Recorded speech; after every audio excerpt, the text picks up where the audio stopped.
Welcome to Good Game, the show for gamers by gamers. I'm Hex. And I'm Barjo. Coming up on the show, it's completely over the top and proud of it. We review Bulletstorm. Plus, it's a sports game with a story and an MA15 Plus rating. It's Fight Night Champion. Plus, the remade Beyond Good and Evil. It was released back in 2003, and many consider it to be a classic that was neglected in its day. But 8 years is a long time in gaming, so we see if an HD facelift is enough to make it playworthy. But first, can you guess the game for this week?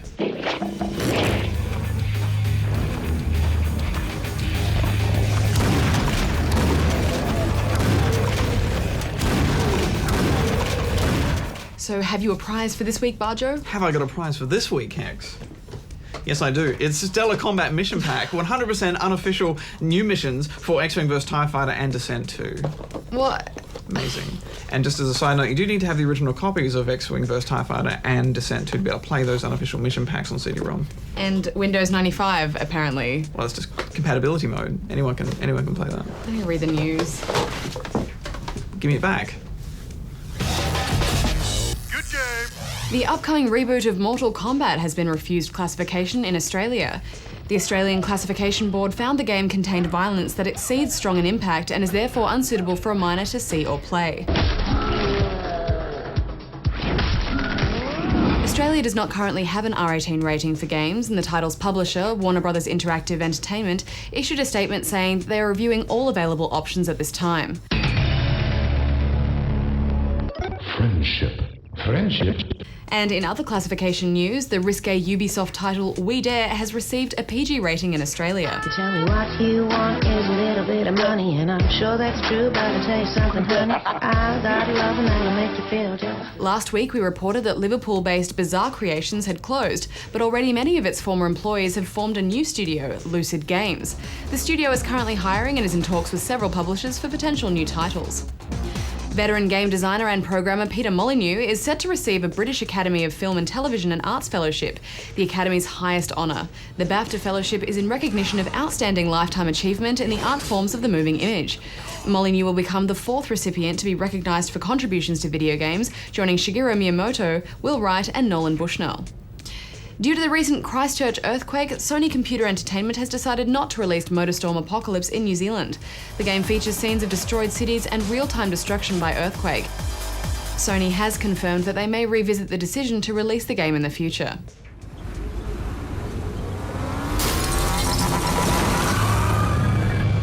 Meanwhile, a group of New Zealand and international iOS game developers have donated the proceeds from the sales of their apps to the Christchurch disaster relief effort. 38 apps in total had 100% of all sales from February 26th through to March 5th going to the New Zealand Red Cross. Good game! Fight Night Round 3 was one of the first games to show us what this generation of consoles could do. The blood, the sweat, the slow motion, face-crushing punches. Rah! Round 4 was better in many ways, but not quite as impressive in our opinion. But now we have the latest contender in the series, Fight Night Champion, and this time, it's personal. You got a chance to do something great, to be someone great. This is a big step up, kid. This is the first EA Sports game to have an MA15 Plus rating, and it's not because of the violence, but because the new Champion mode tells a story that doesn't hold back. We're really fucking impressed.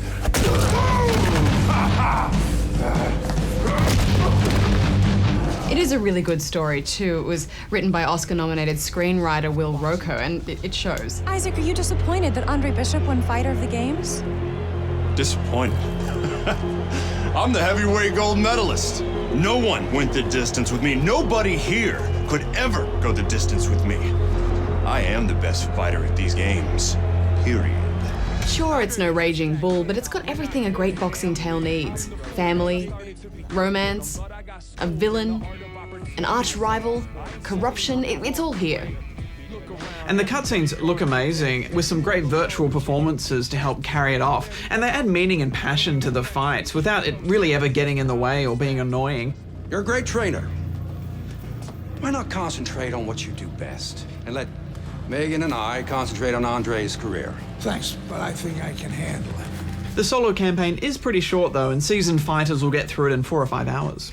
But all the other modes from the previous games are back though, so you'll have plenty to keep you busy once you get through all that. You can create your own fighter, level them up, and rise up through the ranks. And there's a ton to do online. You can vie for world championships, create your own gyms, spar with friends, fight rival gyms. And this is still one of the best games to play with a friend next to you. Yeah, this game is all about timing, positioning, and pacing. You can't just go charging in, button mashing, or else you'll end up a tired, withering blob of a fighter and you'll just get knocked out. Oh, he is stunned. He could go big shot there. And this means anyone can pick this up and just button mash a bit, but if you want to get good at this game, there's a real sweet science behind outthinking and outboxing the other opponent. Down. He is down for the first time tonight. Some fights can go for round after round, and it'll come down to the judges' scorecards. Now you could make arguments for both guys almost every round. Other times, a single well-timed punch will end things then and there. Stop this flow. And now you see him scoring well with them. Look at that. This time the loser wins, 'cause I learned how to cut off the looser ends. I won't trust you again. Getting better at choosing friends. This time the loser wins, 'cause I There have been a few changes to the controls though. You used to have to hold the right trigger and then use the right stick to position your hand for blocking, but that's been simplified now, so you simply hold the right trigger and your block skill will determine how well you block.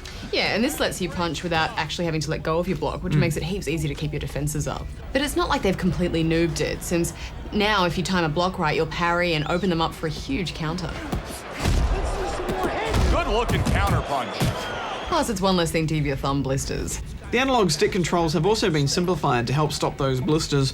Every punch can be thrown with a single flick of the stick now. Take some fights against decent guys. And I want you to show me that you got what it takes. Some fans of stick control might think they've simplified this a bit too much, but I didn't mind it, Hex, and I'm a button guy. I'm glad they included buttons as the default this time. Yeah, they've also simplified the corner games so that you get practically no say in anything.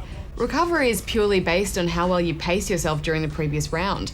Come out guns blazing for the whole round and you won't recover much. Pace yourself and you'll find yourself fighting fresh each round, which, to be honest, felt a lot more realistic to me. Yeah, they've trimmed the fat and just focused on the boxing, and I had a great time here, Hex. The story is great, the online is massive, they've made it look just wonderful, and I never think I'll like these kind of games. When you're sitting down with a friend and you're punching each other out, there's something about that is so joyful. So I'm giving it 9 out of 10 rubber chickens. Yeah, it's a real pugilist paradise, isn't it? And they've done an excellent job of, replicating the strategy and making you think like a smart fighter. So I'm giving it 8.5 out of 10 rubber chickens.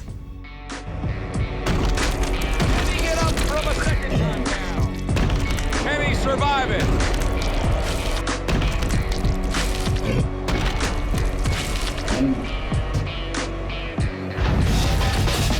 Good game. All right, Barjo, it's question time. So let's start the week off with this one from Sam in Perth, Western Australia. I loved Batman Arkham Asylum. I'm really looking forward to Arkham City, but I've heard it's more a GTA-style sandbox game now. What's the deal with that? Well, Sam, the world of Arkham City is going to be 5 times as big as Arkham Asylum was, and that city is going to be broken up into a bunch of districts, with each district under the control of one of Bat's rivals. You'll be able to go to any district you want at any time, and apparently there'll be side missions now, like gangs of thugs to beat up. We're not 100% sure how it's all going to work, but our guess is that it'll be similar to GTA in a way that it'll be clear where you need to go to advance the story, but you'll also be able to just fool around if you want. Rocksteady have said that it's not going to be a typical open world, but since we haven't had a chance to see the game in action, we're not really sure what that means. Whatever it means, I want it now. We have to keep our pants on. All right, let's go to this one from Billy in Victoria. Melbourne, Victoria, actually. Hey guys, I saw last year in your awards show you were playing Just Cause 2 and had 2 jumbos tethered together. I've tried to do it, but the tether just snaps. What am I doing wrong? Also, can you show me where that hot air balloon is? Well, Billy, it's simple enough. Just go to the airport and hijack a jumbo, drive it down to the start of the runway and line it up. Then stunt jump onto your jumbo's roof, attach one end of the tether to your jumbo, wait for another jumbo to taxi in front of you and then connect them up. And just make sure you jump back into your jumbo before the other plane starts to take off, otherwise your tether will snap. Also, it's a bit tricky flying when you're attached to another plane, and it can be easy to collide in midair, so do your best to fly in formation and keep your distance and don't pull away too much, or else you'll end up in a death spiral. Although I do love getting into a death spiral personally. That's pretty neat. Also, you'll find the hot air balloon at coordinates X7379, Y16150, and if you haven't done the I Believe I Can Fly achievement or trophy, then the hot air balloon will make it fairly easy, as jumping from it counts as a base jump. Also, it'll take ages to get to the top of the world in it, but if you do, it's the highest base jump possible. Anyway, on that note, we're out of time for this week, but don't forget, if you've got any questions, you can send them to us here.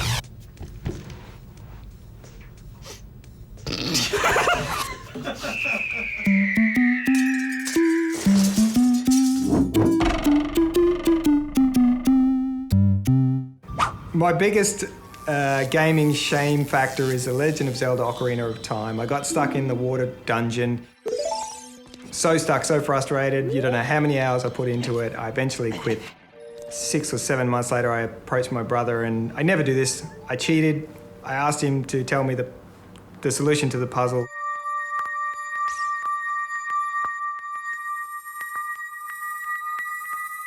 And after that, I was so shamed I couldn't finish the game. Absolute shame. Good game. Whenever we ask developers to list their all-time favourite games, one that constantly springs up is the 2003 action-adventure game Beyond Good and Evil. It was merely a blip on the radar for many of us, though, when it came out. Well, if you missed it the first time or just wanted to relive one of your favourite gaming experiences, Beyond Good and Evil has been re-released in HD for XBLA or PSN. But does it still stand up as a solid gaming experience today?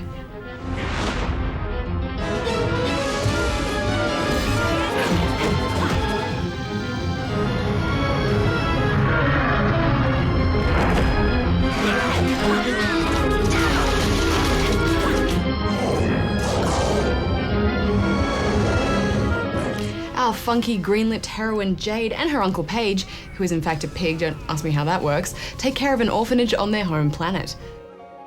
But when they run out of money to maintain the energy shield that protects them, she takes on a photography gig taking pictures of various plants and animals for a science museum. I think this was one of the first games to really use the function of taking photos in games, and it's quite fun here. Some of the animals are tricky to snap a picture of, and you do feel like you really have to hunt down certain species to try and get a well-framed snap of them. But it isn't long before a sinister plan by an organisation called DOMS is discovered. People are disappearing all over the planet, and it's up to Jade to join forces with a rebel group called Iris and use her photojournalistic skills to uncover the truth. The city acts as the game's main hub, allowing you to access certain areas via hoverboat, which is actually quite fun to explore with. As you go completing missions, you'll pick up pearls, which act as a currency at Mama Go's shop where you can beef up your hovercraft and help you access other areas of the world. We're gonna be able to pay to get the hovercraft fixed with that. There's a really great piano soundtrack which underscores everything too, and looking at it, I mean, sure it's dated, but you know that going into the experience, and despite this it still looks gorgeous. Being in HD now certainly doesn't hurt. He's shooting at the fisherman, Jade! There are a few gameplay elements that feel a bit stuck in time though. For instance, the puzzles here are simple, but you do have to spend a lot of your time just walking up to random objects until the action button appears, indicating that you need to do something there. It follows more of an old point-and-click approach to puzzle solving. Yeah, and there were some other moments that felt a bit clunky. For example, one puzzle required me to unjam an elevator and then fix the fuse box and locate a power source. But I did this the other way around and sorted out the fuse box first. Uncle Paige will make it all better. Then, when I unjammed the elevator, the animation played out suggesting I find a way to fix the fuse box. The fuse. But you've done that already. Yeah, one step ahead. On the other hand, there were some puzzles that I really liked. Wanting to explore a locked room of a tavern, I had to try and get the passcode off this dude who wasn't willing to give it up. But I discovered that from a distance, I could use the zoom of my camera lens to sneakily spy it out. I mean, it wasn't necessary to the game's progression, but I scored a sweet pearl out of it and I felt really crafty. Yeah, there's some nice little hidden moments in there if you're willing to look for them. In combat, you'll be teaming up with Paige and other characters to fight baddies. Using Jade's staff, which has light and chargeable heavy attacks, and also her Gyrodisc glove, which shoots discs at enemies for your ranged weapon. There are some fun boss fights in there too, and all the while you're busily trying to snap pictures of half of the enemies, so it can get pretty tricky. Yeah, and taking enough photos will earn you pearls, and you do actually need to do this to progress because you need to upgrade your ship to access different areas of the world. There are also some races you can compete in to win your pearls, but these were a little too simplistic and not really that much fun.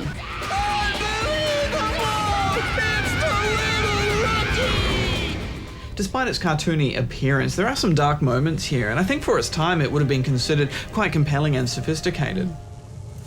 It's sad that this game didn't achieve the popularity that it set out to, and we're still waiting for that official sequel to be officially announced. It's meant to be part of a trilogy.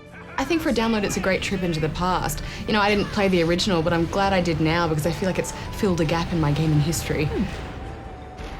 That being said, if you've got a bunch of recent games you're keen to check out, I can't say I'd recommend this because it is pretty dated and you could find that frustrating. I think for me, a game has to be really, really retro for me to warrant the experience of playing a game from yesteryear. Otherwise, I'd just rather play something recent. This is kind of in between. And, you know, I could really see this fetching scores of 8s and 9s back in the day, but for 2011, I'm going to give it 7. This is all about the nostalgia, so if you liked it the first time around, you'll have a great time playing it with the updated graphics. I'm giving it 7.5 out of 10 rubber chickens. Thanks, Jade. I'd have ended up on a silver platter with an apple in my mouth if it wasn't for you. Shut up. You're making me hungry. Good game.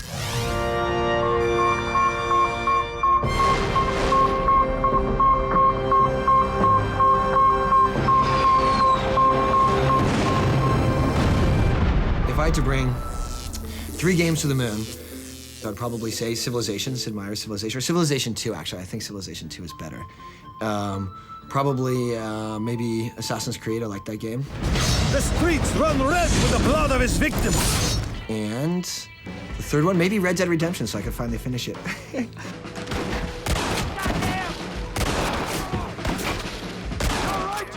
Probably have some extra time on the space station to finish Red Dead.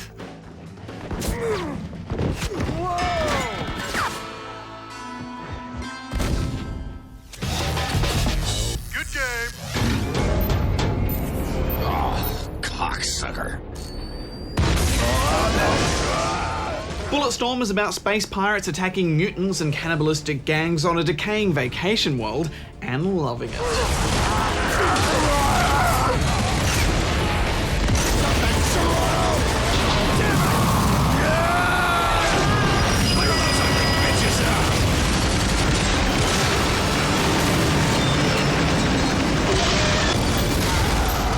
You play as Grayson Hunt. Think Dennis Leary meets Jack Nicholson meets Wolverine. He likes killing stuff, and the only thing he likes more than killing stuff is killing even more stuff.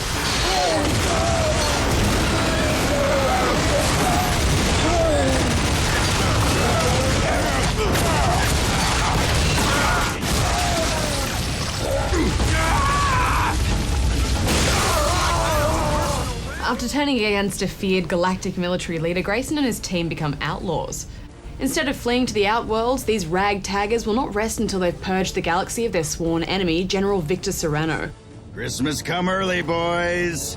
We got us some mass murdering piece of shit out there waiting on us to deliver some reparation. It's a pretty decent story with a few turns to keep you engaged, and Barjo, it's very tongue-in-cheek. Yeah, it is. I really like the dialogue, though. If she gives us trouble, she'll recognize my boot up her ass. It had this 90s Duke 3D vibe to it, you know? It doesn't take itself too seriously. Your mom survived. I guess on the surface, especially when you hear little bits of it here and there, it might sound a bit lowbrow. You scared the dick off me! But I think it's a sophisticated form of lowbrow, you know? There's some great one-liners here. You shitpaws give chase, I will kill your dicks! What? What does that even mean? You're gonna kill my dick? I'll kill your dick! How about that, huh? I love the internal struggle of Ishii, the cyborg, Spock-like teammate who is fighting for control of his own body. Thank God you're alive. God is not relevant. Please, help! Something is happening. This game is brought to us by developer People Can Fly, who are now part of the Epic Games stable alongside Gears of War, and I think one of the first things you notice when you pick up this game is just how excellent the controls are.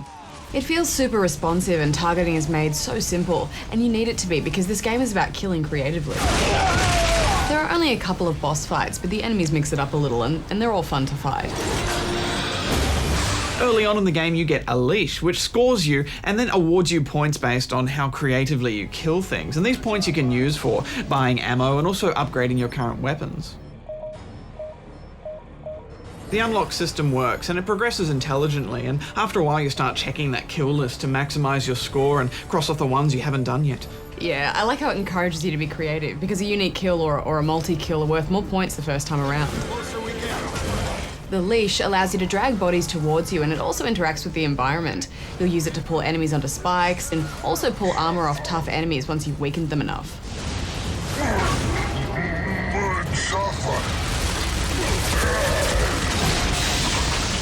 I mean, it's not an I win button by any means, but the leash actually takes you out of combat and exposes you, but it also buys you time, so, you know, there's risk and reward. I did get a bit tired of the leash towards the end, and it just became a crowd control thing for me and to get extra points, but I never got tired of kicking enemies off ledges.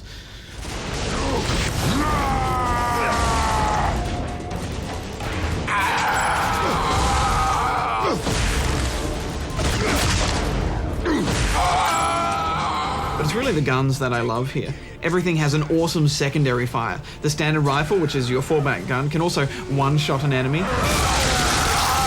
The flail gun fires 2 grenades tied together to tie up enemies and then finish them off with a remote detonation.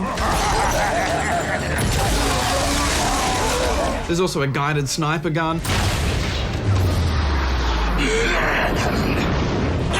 A drill weapon called the Penetrator. And my personal favourite, the quad-barreled shotgun. Heck, at first I thought 4 barrels on a shotgun might be a bit too much, but no, it's not.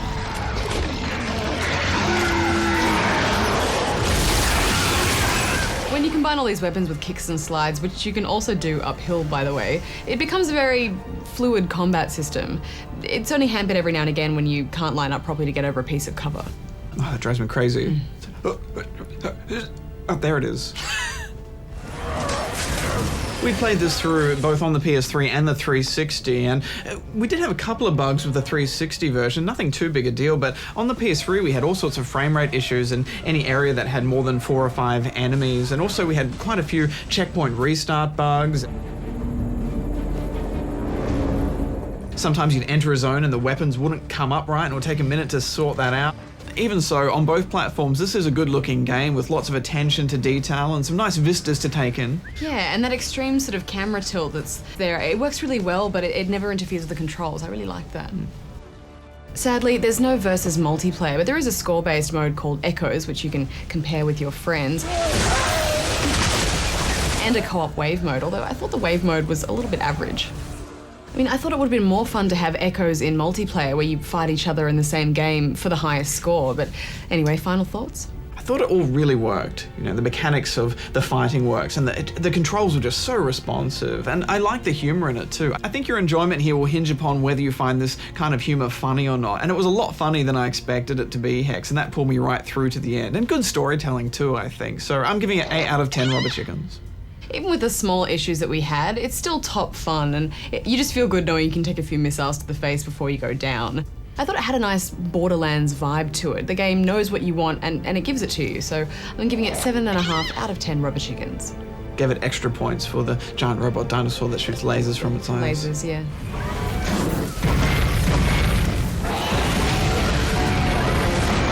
Oh boy! I don't like the sound of that!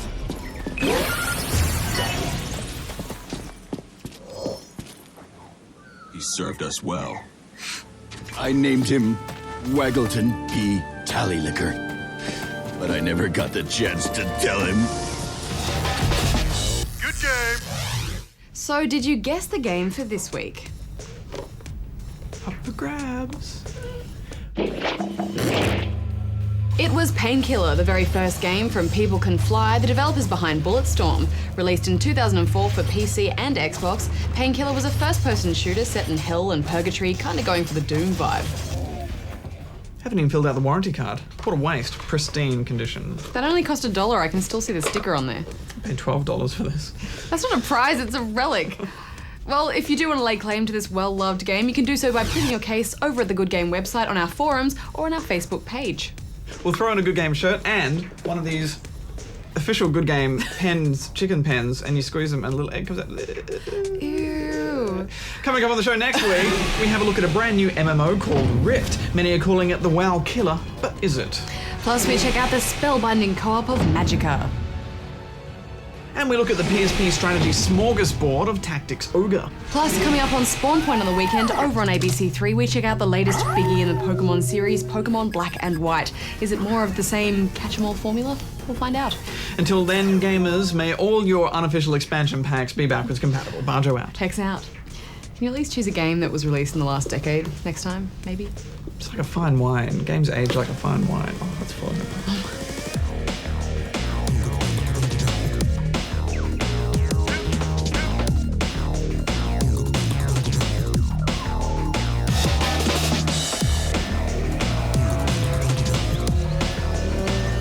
Coming up on the show next week, we have a look at Rift. It's been dubbed the MMO killer, but is it? Oh, it's all Ew,